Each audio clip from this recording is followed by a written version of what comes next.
Hello guys, आज हम लोग बात करने वाले हैं आपके सामने वैक्यूम सर्किट ब्रेकर के बारे में। जैसे कि आप देख रहे हैं हमारे पास एक लार्सन एंड टोब्रो का एक वैक्यूम सर्किट ब्रेकर है, जिसे हम शॉर्ट में वीसीबी भी बोलते हैं। ठीक है, तो ठीक है, अभी हम शुरू करते हैं। ये जैसा कि आप देख रहे हैं, ये कंप्लीट ये वीसीबी है ट्रॉली टाइप, क्योंकि इसके साथ ट्रॉली अलग से नहीं है, इसके साथ ही अटैच है, इसलिए इसे ट्रॉली टाइप ब्रेकर है। ठीक है, इसका ये फ्रंट कवर है जिसे हम निकालेंगे।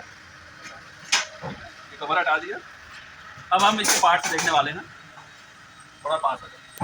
ये पार्ट्स ये वीसीबी के इंटरनल पार्ट्स है। ठीक है, तो सबसे पहले हम शुरू करते हैं इससे। इसे बोलते हैं स्प्रिंग चार्ज मोटर, और थोड़ा पास, इसे बोलते हैं स्प्रिंग चार्ज मोटर। ठीक है, ये हो गया स्प्रिंग चार्ज मोटर, ये हो गया मेन मैकेनिज्म। ठीक है, ये है ऑक्सिलरी। ये कॉन्टैक्ट जब ये ब्रेकर क्लोज या ओपन होगा तो इसी से इंडिकेशन और अलग अलग तरह के इंटरलॉक्स के सारे जो कंट्रोल वायरिंग है सब इससे ही जाती है, ये ऑक्सिलरी कॉन्टैक्ट से। ठीक है, इसके साथ में आप देखेंगे ये यहाँ पे स्प्रिंग दो देख रहे हैं, एक क्लोजिंग एक ट्रिपिंग, दो स्प्रिंग है साथ में लगी हुई। और ये आपका है कंट्रोलिंग के लिए। जो हम जब ये वीसीबी ब्रेकर जब हमारे पैनल में रैकिंग होता है तो एक प्लग यहाँ लगाएंगे, जिससे कंट्रोल सप्लाई इसमें इसकी ट्रिपिंग में इसकी क्लोज कॉइल में आती है। ठीक है, अभी आप देख रहे थे ना, ये हमारे पास में स्प्रिंग चार्ज मोटर है। ठीक है, अभी हमने इसको वीसीबी को अपने पैनल से बाहर रैक आउट कर रखा है, तो इसमें पावर सप्लाई नहीं है, तो ये ऑटोमेटिक जो स्प्रिंग चार्ज होता था वो नहीं होगा। तो इसके लिए हमारे पास में ये मैनुअल स्प्रिंग चार्जिंग के लिए ये इस टाइप का हैंडल होता है। इसे हमें मेन मैकेनिज्म में इस लोकेशन में इस तरह से फंसा करके मैनुअल स्प्रिंग चार्ज करना होता है। ये देख रहे हैं आप, ये स्प्रिंग में देखिए टेंशन आ रहा होगा। ठीक है, ये स्प्रिंग चार्ज हो रहा है। इससे पहले वीडियो मैंने बता दिया था कि स्प्रिंग चार्ज मतलब एक टेंशन देना ताकि मेरा कॉन्टैक्ट ओपन या क्लोज हो। ठीक है, ये हमने स्प्रिंग चार्ज कर लिया। स्प्रिंग चार्ज होने के बाद में यहाँ पे देखिए स्प्रिंग चार्ज लिखा गया। ठीक है, अगर अभी ये स्प्रिंग चार्ज अभी ये रेडी टू यूज़ है, क्योंकि ये इलेक्ट्रिकली कनेक्ट नहीं है, इसलिए मैं क्लोज कॉइल को और ट्रिप कॉइल को सप्लाई नहीं दे सकता, इसलिए हमें इसे मैकेनिकली अभी ये ओपन है, मीन्स ये ट्रिप कंडीशन में ऑफ कंडीशन में। इसे क्लोज करने के लिए हमको अभी ये क्लोज हो गया। ठीक है, उसके बाद ओपन करना है तो ये ऑफ कर दिया। ये कंप्लीट एक इसका वर्किंग था। ठीक है, अभी मिथ होता है कि एयर सर्किट ब्रेकर में और वैक्यूम सर्किट ब्रेकर में जो बेसिक डिफरेंस ये है, एक तो सबसे पहले इसका जो नाम है उससे ही पता चलता है कि एयर सर्किट ब्रेकर, क्योंकि इसके कॉन्टैक्ट ओपन एयर में होते हैं। ये वैक्यूम सर्किट ब्रेकर है, इसके कॉन्टैक्ट वैक्यूम चेंबर में रहेंगे। ठीक है, इसमें एक मिथ जो मैं बात कर रहा हूँ, मिथ ये है कि एयर सर्किट ब्रेकर में जो उसके प्रोटेक्शन होते हैं, LSIG रिलीज होती है, वो LSIG release inbuilt air circuit breaker में होती है। बट वैक्यूम सर्किट ब्रेकर में हमें अलग से ये प्रोटेक्शन रिले लगाना पड़ता है। ठीक है, प्रोटेक्शन रिले हम लगाते हैं अलग से। वो प्रोटेक्शन रिले में कुछ भी फॉल्ट होगा, कुछ भी फॉल्ट अगर होता है तो वो इस ट्रिप कॉइल को सप्लाई देगा, उसके बाद ही ये वीसीबी ट्रिप होगा।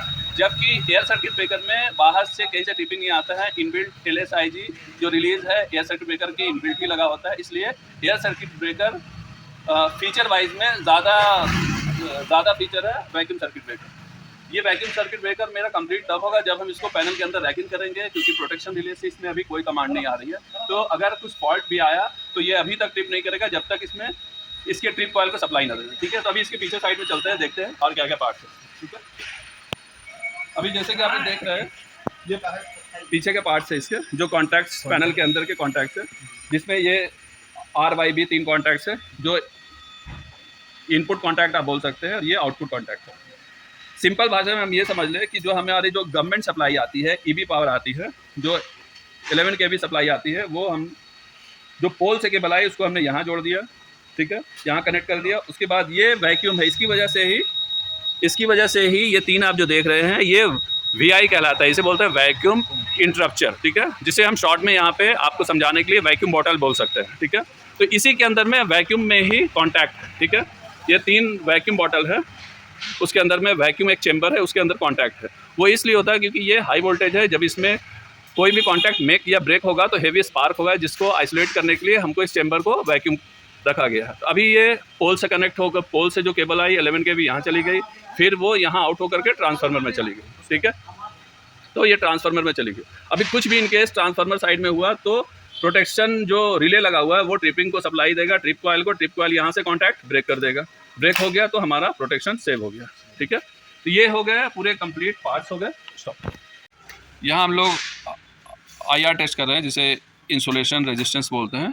ये सिंपली अभी जो ब्रेकर के साथ में 3 हम लोग लेंगे, एक pole to pole with open condition, breaker अभी ओपन है, इसलिए हम लोग दोनों पोल के बीच का इंसुलेशन रेजिस्टेंस चेक कर रहे हैं इससे, ठीक है।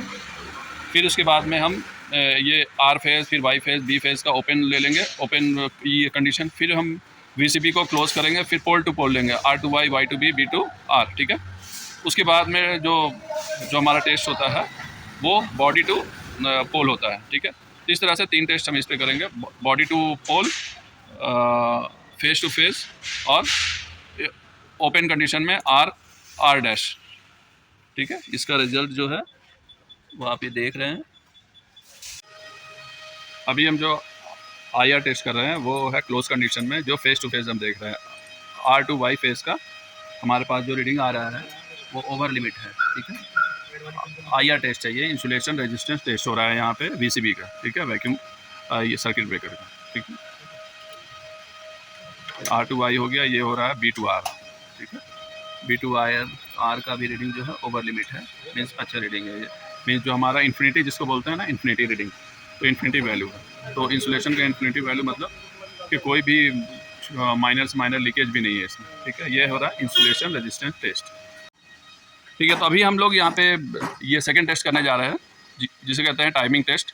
टाइमिंग टेस्ट में जनरली हमें ये देखना होता है कि हमने जिस टाइम में क्लोज या ट्रिप कॉइल को सप्लाई दिया है उसकी कितनी देर बाद हमारा कॉन्टैक्ट ओपन या क्लोज हुआ है, ठीक है। तो इसमें जनरली हम लोग ये तीन टेस्ट करेंगे। एक होगा क्लोज टू ओपन, एक होगा ओपन टू क्लोज और एक होगा ओपन क्लोज ओपन, ठीक है।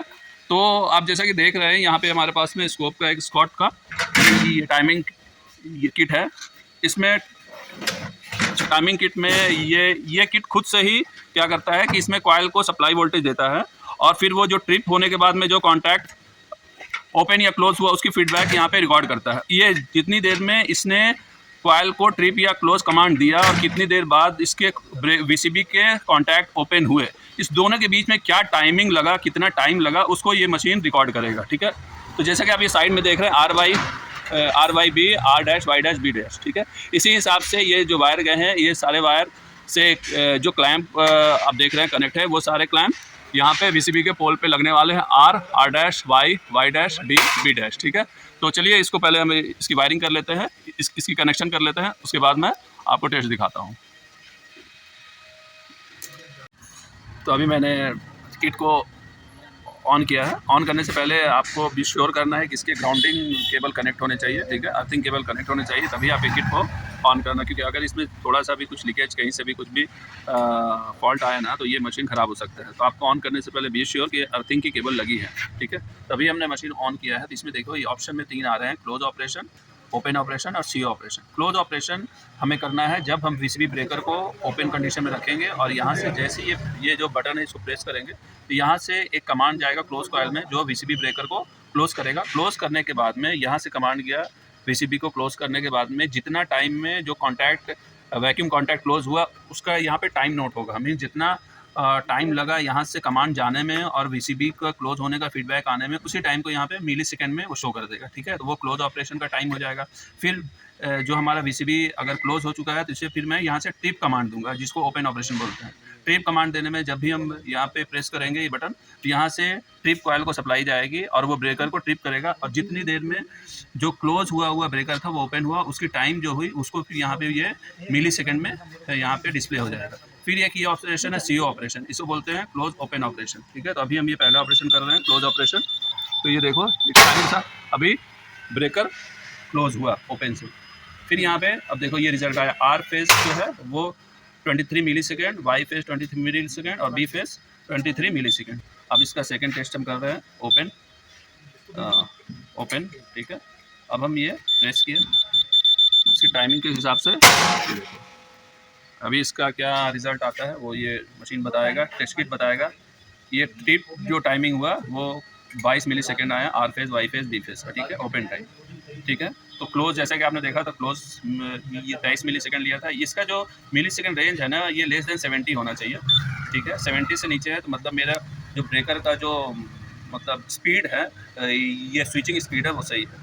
CO करेंगे, ठीक है। अभी मैं इसके क्लोज ओपन ऑपरेशन करने जा रहा हूँ। ये इसलिए होता है कि अगर हमारा VCB फॉल्ट कंडीशन में पड़ा हुआ, किसी ने बाय मिस्टेक अगर ब्रेकर को क्लोज कर दिया तो वो क्लोज होने के बाद कितना जल्दी वापस ओपन हो जाए, क्योंकि ये फॉल्ट है, तो फॉल्ट में जैसे ही रिले सेंस करेगा वही इमीडिएट क्लोज भी देगा और ट्रिप भी कर देगा, ठीक है। वो टाइम देख रहे हैं, ठीक है। तो अभी मैं ये CO इसको बोलते हैं, CO टेस्ट।